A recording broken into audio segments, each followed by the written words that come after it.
இந்த நிகழ்விற்காக என்னை பேச வருமாறு அழைத்த தோழர் நீலகண்டன் அவர்களுக்கும், இந்நிகழ்விலே மிகச் சிறப்பானதொரு மிக இயல்பாக ஆனால் அதே நேரத்தில் ஒரு கனமான உரையை ஆற்றியிருக்கக்கூடிய தோழர் கீதா அவர்களுக்கும், மிகச்சிறப்பான ஒரு ஆய்வு கட்டுரையை கொடுத்தார் அப்படின்னு தான் நான் நினைக்கிறேன். வழங்கி இருக்கக்கூடிய தோழர் பொன் தனசேகரன் அவர்களுக்கும், தோழர் ஆனந்த் அவர்களுக்கும், நிகழ்விற்கு வந்திருக்கக்கூடிய தோழர்களுக்கும் எனது வணக்கத்தினை தெரிவித்துக் கொள்கிறேன். தோழர் அவங்க கீதா சொன்ன மாதிரி 1983 கருப்பு ஜூலை அந்த காலகட்டத்தில் அவங்க எல்லாம் மாணவர்களாக இருந்த பொழுது தன்னிச்சையாக திரண்டு வந்து ஈழப் போராட்டங்களில் ஈடுபட்டாங்க அப்படிங்கிற ஒரு நிகழ்வை அவங்க முன்னிறுத்துறாங்க. அது போலவே ஈழத்தினுடைய கடைசி கட்ட போர் நடைபெற்ற போது நாங்கள் பல்கலைக்கழகத்திலே மாணவர்களாக, நான் முனைவர் பட்ட மாணவியாக அப்போது இருந்தேன். அப்போது நாங்கள் மாணவர்கள் எல்லாம் ஒன்றிணைந்து தொடர்ச்சியாக எங்களுடைய பல்கலைக்கழகத்திலே போராட்டங்களை முன்னெடுத்து நாங்கள் நடத்தி கொண்டு இருந்தோம். இந்த ஈழம் தொடர்பான நூல்களை எல்லாம் படிக்கும் பொழுது அந்த நினைவுகளை நினைவு கூறுவது என்பது தவிர்க்க இயலாத ஒரு நிகழ்வாக இருக்கு. அவங்க தோழர் சொன்ன பல விஷயங்கள் எனக்கு தோழர் சொன்ன கருத்துகளோடு அவங்களுக்கு என்னெல்லாம் ஃபீல் பண்ணாங்களோ அதே அதே உணர்வுகள் எனக்கும் வந்துட்டு போனதுன்றது நான் இங்கே பதிவு செய்யணும் அப்படின்னு சொல்லிட்டு நினைக்கிறேன். இந்த ஈழம் பற்றிய ஒரு கருத்தாக்கம் பற்றி பேசும்போது ஒரு சர்வதேச பார்வையை முன்னிறுத்துவது என்பது தவிர்க்க இயலாது. அது சர்வதேச ஒரு பார்வையை நம்ம தமிழ் சமூகத்துக்கு கொடுத்துருக்கு அப்படின்னு சொல்லிட்டு வரலாறுல அதை நம்ம பார்க்க முடியுது. தோழர் எனக்கு 2 நூல்கள் கொடுத்துருந்தாங்க. ஒன்று அகாலம், இன்னொன்று புஷ்பராணியின் தேர்ந்தெடுக்கப்பட்ட பிரதிகள். இந்த 2 பிரதிகளில் தோழர் நீங்கள் அந்த 2வது நூல் பற்றி மட்டும், ஏன்னா எனக்கு 4 நாட்களுக்கு முன்பு தான் நூல் கிடைத்தது, இந்த 2வது நூல் பற்றி பேசுங்க தோழர் அப்படின்னு சொல்லிட்டு சொன்னாங்க. என்னன்னா இந்த நூல் முழுக்க உங்கள் புஷ்பராணியினுடைய 12 கட்டுரைகள், அவர் எழுதின 3 கதைகள், அவருடைய 2 நேர்காணல்கள் இப்படியா அடங்கியிருக்கு. இந்த 12 கட்டுரைகளும் எதை பற்றி பேசுது அப்படின்னு சொன்னோம்னா, ஈழத்தமிழர்கள் குறிப்பாக இந்த முதல் தலைமுறையாக புலம்பெயர் நாடுகளுக்கு சென்ற ஈழத்தமிழர்கள் அடையக்கூடிய துயரங்கள் குறித்து பேசக்கூடியதா இருக்கு. குறிப்பா அவங்க எதை முன்னிறுத்தி பேசுறாங்கன்னா, பெண்கள் அடையக்கூடிய துயரங்களை முன்னிறுத்தி அவங்களுடைய பெரும்பாலான கதைகளாக இருந்தாலும், படைப்புகளாக இருந்தாலும், கட்டுரைகளாக இருந்தாலும் பெண்களை முன்னிறுத்தி பேசக்கூடியதா இருக்கு அப்படிங்கிறது. அதே மாதிரி என்ன அவங்க நிறைய இடத்துல சொல்லிக்கிட்டு வராங்க. என்ன சொல்லிட்டு வராங்கன்னா, இப்ப இந்த முதல் தலைமுறையா போனவங்க, இந்த முதல் தலைமுறை அப்படின்னு நம்ம யாரை சொல்லலாம்னா, குறிப்பா ஒரு விஷயத்த மட்டும் நான் இங்க பதிவு பண்ணிடுறேன். 1980களிலிருந்தே அந்த இன போராட்டம் உச்சக்கட்டத்தை அடைந்த நிலையில மேலை நாடுகளுக்கு தங்களுடைய எல்லாவற்றையும் இழந்த உறவுகளை, அங்க இருக்கிற அவங்களுடைய வீடுகளை, மண்ணை எல்லாவற்றையும் இழந்து விட்டு ஏதிலிகளாக மேலை நாடுகளுக்கு போனவங்க. அப்படி அதுவும் கூட வழி இல்லாமல் இன்றைக்கு ராமேஸ்வரம் போன்ற நாடுகளுக்கு அகதிகளாக வந்தவர்கள்.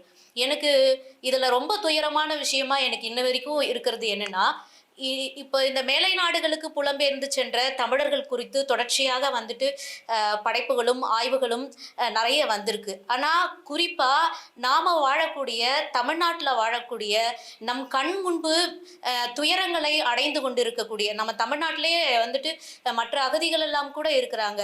ஆனால் பக்கத்தில் திபெத்திய அகதிகள்லாம் கூட இருக்காங்க. ஆனால் நம்ம கண்ணு முன்னாடியே இருக்கக்கூடிய ஈழத்தமிழ் அகதிகள் நம்ம மண்ணில் தான் அவங்க இவ்வளோ பெரிய துயரங்களை அடைஞ்சிட்டு இருக்காங்க.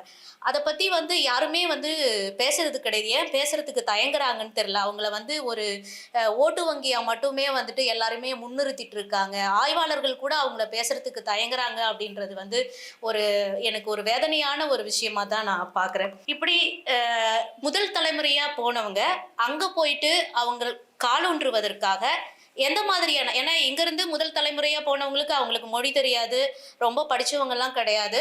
அங்க போயிட்டு அவங்க எந்த மாதிரியான பிரச்சனைகளை எதிர்கொள்றாங்க, அங்கே மொழி பிரச்சனை, காலநிலை சார்ந்த பிரச்சனை, மற்ற தொழில் சார்ந்த பிரச்சனை, இப்படி எதையெல்லாம் எதிர்கொள்கிறாங்க அப்படிங்கிறத அவங்க பொதுவாக இந்த விஷயங்களை எல்லாம் பேசினாலும் அங்கே போயிட்டு பெண்கள் எதிர்கொள்ளக்கூடிய துயரங்களை ரொம்ப முக்கியத்துவத்தோடு அவங்க பேசியிருக்கிறாங்க. அதனுடைய முதல் கட்டுரை இந்த நூலினுடைய முதல் கட்டுரை எதை பற்றி பேசுதுன்னா, தன்னுடைய கணவனால் தான் அடைந்த துயரத்தை வந்து அவங்க பேசுறாங்க. எனக்கு என்ன மாதிரியான உணர்வு வந்ததுன்னா, ஒரு ஈழப் போராளியா இருந்த ஒரு பெண், போராளியா இருக்கிறது ஈழத்துல போராளியா இருக்கிறது, போராளின்ற ஒரு வார்த்தை வந்துட்டு ஏதோ வந்துட்டு ஒரு ஒரு பிராண்ட் பண்ணிக்கிறதுக்காக, ஒரு தன்னை முன்னிலைப்படுத்திக்கிறதுக்கான ஒரு வார்த்தை கிடையாது. அங்க வந்து உயிரையும் துச்சமா மதிச்சு தான் ஒரு போராளின்ற வார்த்தைய வந்து நம்ம சொல்லிக்க முடியும். அந்த வார்த்தைக்கு வந்து அவ்வளோ வேல்யூ இருக்குன்னு நெனைக்கிறேன். அப்படி வந்துட்டு சிறைக்கெல்லாம் சென்று வந்த ஒரு பெண், தன்னுடைய குடும்ப வாழ்க்கையிலிருந்து மீண்டு வர முடியாம அவங்க ரொம்ப வந்து சிரமப்படுறாங்க. கிட்டத்தட்ட அந்த மோசமான ஒரு கணவன் கிட்ட இருந்து மீண்டு வர்றதுக்கு அவங்களுக்கு வந்து 7 வருஷம் ஆயிருக்கு அப்படின்றத சொல்றாங்க. இந்த துயரத்தெல்லாம் நான் பேசக்கூடாதுன்னு தான் நினைக்கிறேன். ஆனா இது என்னுடைய மனசுல வந்து ஒரு ஆறாத வந்து ஒரு வடுவா, ஒரு நினைவா என்னுடைய மனசுல இது பதிஞ்சிடுச்சு அப்படின்னு சொல்லிட்டு அவங்க சொல்றாங்க. இது எனக்கு எந்த மாதிரியான எண்ணத்த தோற்றுவிச்சதுன்னா, இது இப்போ வரைக்கும் வந்துட்டு அ எவ்வளவோ வந்துட்டு இயக்கம் சார்ந்த பின்புலத்திலிருந்து வந்த பெண்களா இருந்தாலும், எவ்வளவு அறிவு சார்ந்த புலத்துல இயங்கக்கூடிய பெண்களா இருந்தாலும், இந்த குடும்பம் என்கிற அமைப்பிலிருந்து வெளியேறுவது வந்து மிகப்பெரிய ஒரு சிக்கலான ஒண்ணா இருக்கு. தன்னுடைய குடும்பத்துல தனக்கு ஏற்படுற வன்முறைய வந்து வெளியில சொல்றதுங்கிறதே வந்து ஒரு அவமானமான ஒரு விஷயமா தான் இந்த சமூக அமைப்பு பார்த்துட்டு இருக்கு. அப்படி எந்த ஒரு பெண்ணாவது சொன்னாங்கன்னா, அவங்களே வந்து தவறா ஒரு பாதிக்கப்பட்ட ஒரு பெண்ணையே வந்து குற்றவாளியாக்கி பார்க்கக்கூடிய ஒரு மனநிலையில தான் நாம எல்லாமே இருந்துட்டு இருக்கோம். ஆனா பெண்கள் தங்களுடைய பிரச்சனைகளை பேசுறதுக்கு முன் வரணும்ன்றது தான். பேசணும், எழுதணும், எழுத முடியலன்னா பேசவாது செய்யணும். முக்கியமா வந்துட்டு குரல் கொடுக்கணும். அப்படிங்கிறது தான். ஆனா, இவுங்க பாதிப்புகளை முன்னிறுத்தினாலும், வெறும் புலம்பல்களா மட்டும் அது இல்லாம, தன்னுடைய எதிர்வினையும் அவங்க ஆற்றியிருக்காங்க. அந்த குடும்பம்ன்ற அமைப்புல, அவன் சும்மா சகிச்சுக்கிட்டே மட்டும் அந்த பெண் போகல. எதிர்வினை ஆற்றின விஷயத்தையும் வந்துட்டு அவங்க பதிவு செய்றாங்க. அதே மாதிரி 2 முரண்பட்ட விஷயங்கள நம்ம இதுல பார்க்க முடியுது. இங்க இருந்து இலங்கையிலிருந்து மேலை நாடுகளுக்கு போன பெண்கள், அந்த ஐரோப்பா போன்ற நாடுகள்ல அந்த மேலைத்தேயம் அவங்களுக்கு வந்து நெறைய சுதந்திர உணர்வ வழங்கியிருக்கும். அதிலிருந்து அவங்க வந்து சுதந்திரமா வந்து செயல்பட்டு இருந்தாலும் கூட, அங்கேயும் போயிட்டு இன்னொரு புறம் பார்த்தீங்கன்னா, குடும்பம் என்கிற அமைப்புக்குள்ள அவங்க சிக்கிக்கிட்டு எந்த மாதிரியான சிரமங்கள வந்து அவங்க எதிர்கொள்றாங்க அப்படிங்கிற விஷயத்தையும் கூட அவங்க பதிவு செய்றாங்க. அதே மாதிரி வந்து ரொம்ப வந்து அதிர்ச்சி தரக்கூடிய ஒரு விஷயமா இருக்கிறது என்னன்னா, இங்கிருந்து எவ்வளவோ மோசமான அதாவது உயிர காப்பாத்திக்கிட்டா போதும் அப்படிங்கிற நிலைமைக்காக வந்து அவங்க மேலை நாடுகளுக்கு போறாங்க. அவங்க மேலை நாடுகளுடைய பயணம் என்பதே வந்துட்டு ரொம்ப சிரமமானதா தான் இருக்கும். ஏன்னா, ஒரு உதாரணத்துக்கு நம்ம சொன்னோம்னா, ஒரு சமீபத்துல நடந்த இந்த அகதிகளுடைய படகு கவிழ்ந்ததுல ஒரு சிறுவன் ஒதுங்கி இருந்த ஒரு படம் வந்து அதனுடைய துயரத்தை காட்டுவதற்கான ஒரு குறியீடா வந்து எல்லா இடத்துலயுமே பரப்பப்பட்டுச்சு. அந்த மாதிரி அவங்களுடைய பயணம் கூட வந்து சாதாரணமானது கிடையாது. அப்ப இதையெல்லாம் தாண்டி உயிரை காப்பாத்திக்கிட்டா போனா போதும் அப்படின்ற நிலைமையில போறவங்க அங்க போயும் கூட இங்க இருக்கக்கூடிய அந்த பிற்போக்குத்தனங்களை, மூடத்தனங்களை, தங்களுடைய பண்பாட்டினை, மரபினை தக்க வைத்துக் கொள்கிறோம் என்கிற போர்வையில எப்படி மறுபடியும் மறுபடியும் வந்து சாதி சார்ந்த, மதம் சார்ந்த விஷயங்களை அவங்க அங்க போய் தூக்கி பிடிச்சிட்டு இருக்காங்க அப்படிங்கிற விஷயத்த வந்து வேதனையோடையும் அதே நேரத்துல ஆவேசத்தோடையும் அதை அவங்க பேசியிருக்கிறாங்க. அதே மாதிரி வந்துட்டு திருமணத்துல வந்து சாதிய உணர்வு வந்து எப்படி வந்து முக்கியத்துவம் படுத்தப்படுதுன்னு இங்க கூட நிறைய பேர் வந்து சொல்லிப்பாங்க. ரொம்ப முற்போக்குவாதம் பேசக்கூடியவர்கள் கூட சொல்லிப்பாங்க. என்ன சொல்லுவாங்கன்னா, நாங்கெல்லாம் ஜாதி பார்க்கறது கிடையாதுன்னு. ஆனா திருமணம் தன்னுடைய பிள்ளைக்கு திருமணம்னு வரும்போது அதுல வந்துட்டு எந்த அளவுக்கு அவங்க அந்த உணர்வு நிலையில அந்த உணர்வு நிலைய அந்த கோட்பாடோட அவங்க இருக்கிறாங்க அப்படின்றது வந்து கேள்விக்குறியா தான் இருக்கு. அப்ப இந்த அகமண முறையில எந்த அளவுக்கு வந்து சாதியம் வந்து காப்பாற்றப்படுது, அதை காப்பாத்துறதுக்காக இவங்க வந்து எவ்வளவு மெனக்கிடுறாங்க. அதனால அங்க வந்துட்டு பெற்றோர்களுக்கும் சரி, அவர்களால் வளர்க்கப்பட்ட பிள்ளைகளுக்கும் அது எந்த மாதிரியான இடர்பாடுகளை உருவாக்குது அப்படிங்கிற விஷயத்தையும் கூட அவங்க வந்து இந்த நூல்ல அவங்க பதிவு செய்யிருக்காங்க. கடைசி கட்ட போர்ல அவங்க சொல்றாங்க, நம்ம கடைசி கட்ட போர்னா நம்ம எல்லாமே கேள்விப்பட்ட விஷயம்னா என்ன இருக்குன்னா, அங்க வந்து பெண்கள் வந்து இப்படி கொல்லப்பட்டாங்க, கற்பழிக்கப்பட்டாங்க, வன்புணர்வுக்கு ஆளாக்கப்பட்டாங்க, குழந்தைகள் கொல்லப்பட்டாங்க, இப்படியான விஷயங்களை தான் நம்ம கேட்டிருப்போம். ஆனா இந்த கடைசி கட்ட போர்ல கூட தப்பிச்சு வரும்பொழுது ஒரு இடத்துல வந்து தங்குறாங்க. தங்கும்போது என்ன பண்றாங்கன்னா, அங்க வந்துட்டு சாதியா வந்துட்டு ஒண்ணு சேர்ந்துக்கிறாங்க. ஒண்ணு சேர்ந்து அங்க இருக்கிற கிணத்துல வந்துட்டு அது உயர் சாதிக்கார ஆதிக்க சாதியினருடைய சாதியை சார்ந்தவருடைய கிணறு. அதுல வந்து என்ன பண்றாங்கன்னா, மற்ற சாதியினர் தண்ணி எடுக்குறாங்க அப்படிங்கிறதுக்காக, அதுல வந்து செத்துப்போன பூனைய தூக்கி போட்டுர்றாங்க. இங்க நடந்தது இல்லைங்களா? குடிநீர்ல வந்து தலித் மக்கள் பயன்படுத்தின குடிநீர்ல அந்த மலத்த கலந்தாங்க இல்லையா? அந்த நிகழ்வ தான் என்ன அ அ சொல்லப்போனா இத விட அது மோசமான நிகழ்வுன்னு நெனைக்கிறேன். ஏன்னா, அந்த சூழல் அப்ப எப்படி இருந்திருக்கும்? அந்த கடைசி கட்ட போர் சூழல். அந்த சூழல்லயும் கூட வந்துட்டு எப்படி வந்து சாதிய வந்துட்டு அவங்க கைவிடாம காப்பாத்திட்டு வராங்க அப்படிங்கிறது தான். அ கா. சிவத்தம்பி வந்து அவரு அவருடைய கட்டுரையில கூட ஒரு இடத்துல சொல்லியிருப்பாரு. என்ன சொல்லுவாருன்னா, அகதி முகாம்ல கூட வந்துட்டு அவங்க தண்ணீர் அள்ளக்கூடிய கிணற்றுல கூட அவங்க வந்து இன்னும் ஜாதி பார்க்குற அந்த வழக்கத்த வந்து கைவிடல. போர்க்களத்தினுடைய பதுங்கு குழியில கூட சாதியம் வந்து அதனுடைய வேர்களை வந்து பதிச்சிருக்கு அப்படின்னு சொல்லிட்டு. இந்த மாதிரியான விஷயங்கள் எல்லாம் அவங்க வந்து பதிவு செய்துட்டு வராங்க. அதுக்கப்புறம் வந்துட்டு எப்படி வந்து மணக்கொடை கொடுமை, சீதனம் வந்துட்டு எப்படி இருக்கு அப்படிங்கிறத வந்து அவங்க பதிவு செய்றாங்க அவங்களுடைய நூல்ல. இங்கருந்து மேலை நாடுகளுக்கு போன பிறகும் வந்து, அங்க இருக்கிற ஆண்களுக்கு வந்து பெண்களே கிடைக்கல. ஆனாலும் இங்க வந்து திருமணம் செய்துட்டு எப்படி வந்து இலங்கையில தன்னுடைய தாய்நாட்டுக்கு வந்து திருமணம் செய்துட்டு எப்படி பெண்கள வந்து அவங்க ஏமாத்துறாங்க அப்படிங்கிற விஷயத்தையும், இன்னமும் வந்துட்டு அங்க வந்து இவ்வளோ முற்போக்கான சிந்தனைகள் வந்த பிறகும் கூட, மேலை நாடுகளுக்கு போன பிறகும் கூட, அந்த ஆண் என்கிற அந்த மனநிலையிலிருந்து அவங்களுக்கு வந்து மாற்றமே ஏற்படல அப்படிங்கிற விஷயத்தையும் வந்து ரொம்ப வருத்தத்தோட திரும்ப திரும்ப வந்து அவங்க பதிவு செய்துட்டே இருக்கிறாங்க. ரொம்ப தலைப்புகள் எல்லாம் கூட ரொம்ப வந்து மக்காத பிளாஸ்டிக் அப்படின்னு சொல்லிட்டு அந்த ஜாதிக்கு வந்துட்டு ஒரு நல்ல அழகான ஒரு தலைப்பான ஒரு வார்த்தைய வந்துட்டு அவங்க சொல்லியிருக்கிறாங்க. அதே மாரி வந்து புகலிடத்துல போன பிறகும் கூட, அவங்களோட மட்டும் நிறுத்திக்காம, தங்களுடைய குழந்தைகளுக்கும் வந்துட்டு அந்த ஜாதிய உணர்வ வந்துட்டு ஊட்டி வளர்க்கறது. நீ வந்துட்டு யாரையாவது இவங்களே வந்துட்டு கருப்பர்கள் தான் அங்க.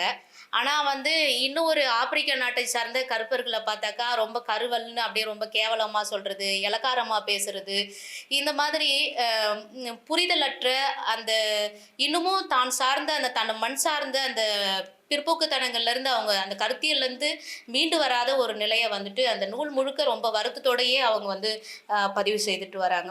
மனச்சிதைவு நோய், குறிப்பா பெண்கள் வந்துட்டு எப்படி வந்து மனச்சிதைவு நோய்க்கு வந்து ஆட்பட்டிருக்காங்க அப்படின்னு சொல்லிட்டு. இப்ப ஆண்களுக்கும் பிரச்சனைகள் இருக்குதான். ஒரு ஊர் பேர் தெரியாத ஒரு நாட்டுக்கு போகும்போது அவங்களுக்கு மொழி பிரச்சனை இருக்கும், தொழிற்சார்ந்த பிரச்சனை இருக்கும். எல்லாம் இருந்தும் கூட, ஒரு பாலியல் சார்ந்து ஒரு ஒரு உயிரினமா வந்து ஒரு பெண் வந்து எந்த மாதிரியான துயரங்களை எல்லாம் வந்து ஒரு புது மண்ல வந்து அனுபவிக்கிறா அப்படிங்கிற விஷயம்.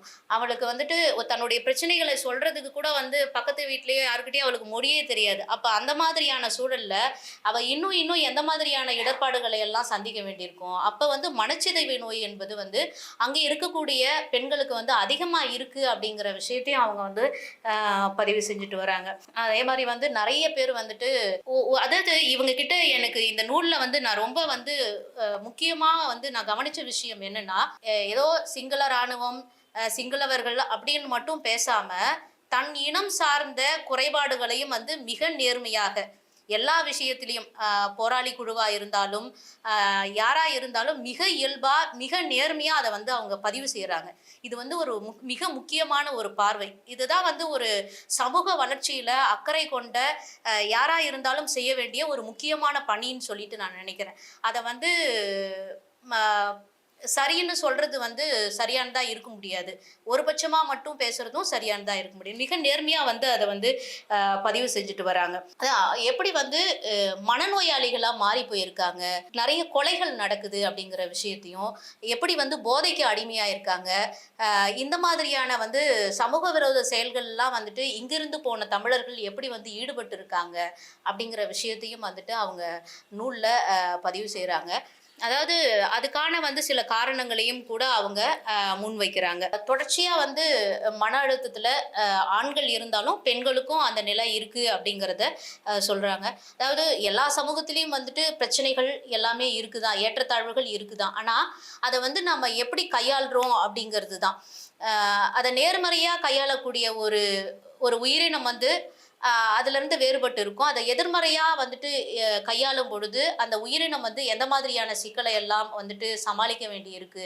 அதுவும் ஏற்கனவே வந்து தொடர்ச்சியா வந்து ஒரு அழுத்தமான, ஒரு துன்பமான சூழல்ல இருந்து வந்த ஒரு இனம், மறுபடியும் இன்னொரு நாட்டுக்கும் போயிட்டு, அதே மாதிரி ஒரு தொடர்ச்சியான மன அழுத்தத்திலயும், ஒரு துன்பத்திலயும் இருக்கும் பொழுது, இதெல்லாம் வந்து கிட்டத்தட்ட தவிர்க்க முடியாத வந்து உளவியல் சார்ந்த ஒரு பிரச்சனைகளா தான் மாற முடியும் அப்படிங்கிறது தான் வந்துட்டு அவங்களுடைய நூல் மூலமா நான் நான் புரிஞ்சுக்கிறேன் அப்படின்னு நினைக்கிறேன். அதே மாதிரி வந்து இந்த நூல்ல வந்து நான் முக்கியமான ஒரு விஷயமா எதுன்னு நினைக்கிறேன்னா, ஒரு பெண்ணுடைய நிலையிலிருந்து இந்த பார்வையை வந்துட்டு அவங்க முன்னிறுத்தியிருக்கிறாங்க. ஒரு பெண் போராளியா, ஒரு புலம்பெயர்ந்து சென்ற ஒரு பெண்ணா, அதே நேரத்துல வந்து அவங்க காலத்தினுடைய சமகாலத்தினுடைய அவங்க வாழ்ந்த காலத்தினுடைய ஒரு அனுபவத்தை அவங்க பதிவு செய்திருக்காங்க. எனக்கு என்ன தோணுச்சுன்னா, ஒரு 60 வருஷம் கழிச்சு, இல்ல ஒரு இப்ப எனக்கு ஒரு உணர்வு நிலையில நான் இருக்கிறேன். நான் ஒரு வன்முறைய அனுபவிக்கிறேன் அப்படின்னும்போது, அன்னைக்கு அந்த கணத்துல இருக்கிற என்னுடைய மனநிலைன்றது வேற. அப்ப அத நான் நூல்ல பதிவு செய்யும் பொழுது, அது வந்து அந்த வலிய நான் அப்படியே அதுல கடத்த முடியும். ஒரு 30 வருஷம் கழிச்சு அத எழுதும்போது, அது அது நீர்த்து போகும் அப்படின்னு நெனைக்கிறேன். இல்லன்னா வந்துட்டு ஒரு தெளிவா வந்துட்டு எதை எழுதணும், எதை எழுதக்கூடாது அப்படிங்கிற மனநிலையில எழுதக்கூடும். ஆனா, நான் என்ன நினைக்கிறேன்னா, அது வந்து நீர்ந்து போகக்கூடிய ஒரு நிலையில கூட ஒருவேள அவங்க அப்பயே பதிவு செய்திருந்தாங்கன்னா, அதுக்கான அழுத்தம் வந்து இன்னும் இருந்திருக்கும் அப்படிங்கிறது தான். தோழர் சொன்ன மாதிரி வந்து பெண்கள் பெண்ணா இருந்து அது எழுதுனதால இந்த நூல வந்து நான் முக்கியத்துவமானதா பார்க்குறேன். அவங்க காலகட்டத்தினுடைய ஒரு அந்த சமூகத்தினுடைய வரலாற்றை, அது எப்படியெல்லாம் வந்துட்டு 2 சூழல்ல நிலவி இருக்கு அப்படிங்கிற விஷயத்த அவங்க வந்து பதிவு செய்திருக்காங்க. பெண் அமைப்புகள் தான் வந்து தொடர்ச்சியா வந்து போராடிட்டு இருக்கு நெறைய விஷயங்களுக்காக அப்படிங்கிறத தோழர் சொன்னாங்க. அது ரொம்ப வந்து ரொம்ப கவனிக்கப்பட வேண்டிய ஒரு முக்கியமான ஒரு விஷயம். ஏன்னா, பெண்கள் எல்லாம் வந்துட்டு போராடணும். குறைந்தபட்சம் வந்துட்டு நம்ம பேசவாது செய்யணும். போராட முடியலனாலும் பரவால்ல, பேசவாது செய்யணும் அப்படிங்கிறது தான். எதையுமே வந்து பேசாம இருக்கிறது வந்து சரியான ஒண்ணா இருக்க முடியாது. எதுக்காகவும் நம்ம பேசுறதுக்கு முன் வரணும் அப்படிங்கிறது தான். அ இந்த மணிப்பூர்ல வந்துட்டு நடந்த அந்த படுகொலையின் போது கூட நெறைய பெண்கள் வந்து நிர்வாணமா தங்களுடைய உடையிலேயே வந்துட்டு ஆயுதமா ஆக்கிட்டு வந்து அங்க நின்னு போராடிட்டு இருந்தாங்க. இப்பயும் வந்து இங்க இஸ்ரேல்ல நடந்த போராட்டத்திலயும் அந்த மாதிரி வந்து ஒரு இது ஒண்ணு பெண்கள்லாம் அதே மாரி போராடினத நம்மால பார்க்க முடியுது. இதுக்கு முன்பும் கூட அந்த ஒரு நினைவுச் சுவர் இருக்கு. அந்த சுவருக்கு பக்கத்துல நின்னுட்டு இஸ்ரேல்ல அந்த இயக்கத்தினுடைய பெயர் எனக்கு தெரியல.